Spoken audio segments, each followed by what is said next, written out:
రేపు పొద్దుగాల కాంగ్రెస్ పార్టీ అధికారంలోకి వస్తే ఏం జరుగుతుందన్నా, రైతు రుణమాఫీ 2 లక్షల రూపాయలు జరగబోతా ఉంది. 2 లక్షల రూపాయల రుణమాఫీ. ఆ తల్లి సోనియా గాంధీ. ఎందుకు నమ్మాలంటే తెలంగాణ రాష్ట్రాన్ని ఇస్తా అని చెప్పింది ఎవరు? సోనియా గాంధీ. ఇచ్చిందా లేదా? మీకు 100 రోజుల కూలీ పథకం పెట్టింది ఎవరు? కాంగ్రెస్ పార్టీ పెట్టింది. ఉపాధి హామీ కూలీ పథకం కాంగ్రెస్ పార్టీ పెట్టింది. అలాగే మీ బిడ్డలకు ఫీజు రియంబర్స్మెంట్లు ఇచ్చి చదివిపించింది. ఆరోగ్యశ్రీ కార్డు ఇచ్చింది.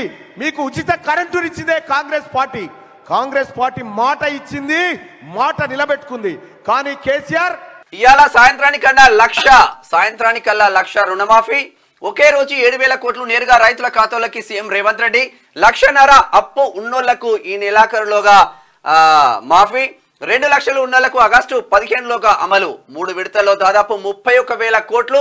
నేటి నుంచి 3 రోజులు ఊరూర సంబరాలు. 20 ఏండ్లు గొప్పగా చెప్పుకునేలా రుణమాఫీ. ఆర్థిక నిపుణులు కష్టమని చెప్పినా అమలు చేస్తున్నాం. రాహుల్ గాంధీ ఇచ్చిన మాటకు కట్టుబడి ముందుకు. రైతులను రుణ విముక్తులను చేయడమే లక్ష్యమని రేవంత్ రెడ్డి చెప్తా ఉన్నారు.